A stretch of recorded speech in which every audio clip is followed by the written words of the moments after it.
Ja mogu samo još jednom zahvaliti svim zdravstvenim djelatnicima, ljudima koji su ovu godinu probdjeli nad onima koji su bolesni ovom teškom bolešću, globalnom pandemijom, kakve nije bilo 100 godina, zahvaliti im na svemu i zato mi je drago da je koncepcija sa administriranjem ovih prvih doza cjepiva išla baš za tim da pomognemo i najugroženijima, to ste vidjeli jutros u Domu za starije na Trešnjevci, i onima koji su najizloženiji, a to su naši liječnici, medicinske sestre i svo ostalo osoblje u zdravstvenim ustanovama. Evo, hvala im još jednom. Da se vjerujete da će se ljudi svi bez ljudi cijepiti. Kako će biti kampanja? Ipak vidimo da po anketama jedan dio od njih ipak ne želi cijepiti.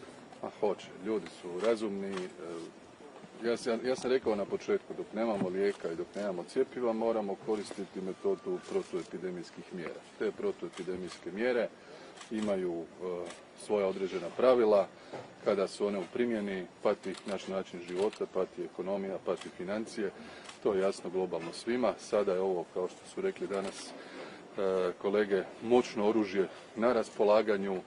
Velika većina ljudi je razumna, racionalna. Evo, kad bi sad pitao tu vas ko se nije cijepio, sumnjam bi bilo ko digao ruku, ne protiv covida, nego nekih drugih bolesti.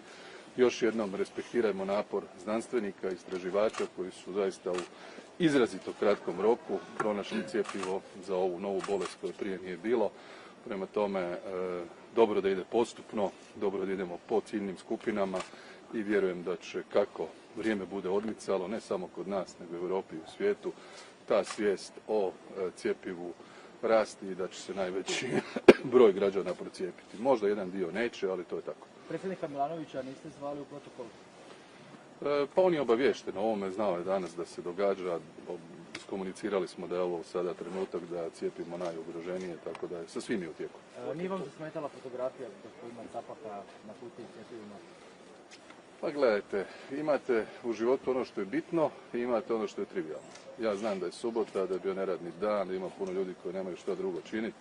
Ako njima to predstavlja zadovoljstvo baviti se nebitnim, to je ok. Gospodin Capak, cijeli njegov tim, svi epidemiolozi, HZJZ, zadnjih godinu dana su odradili ogroman posao.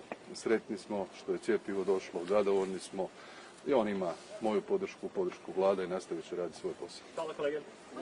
Hvala.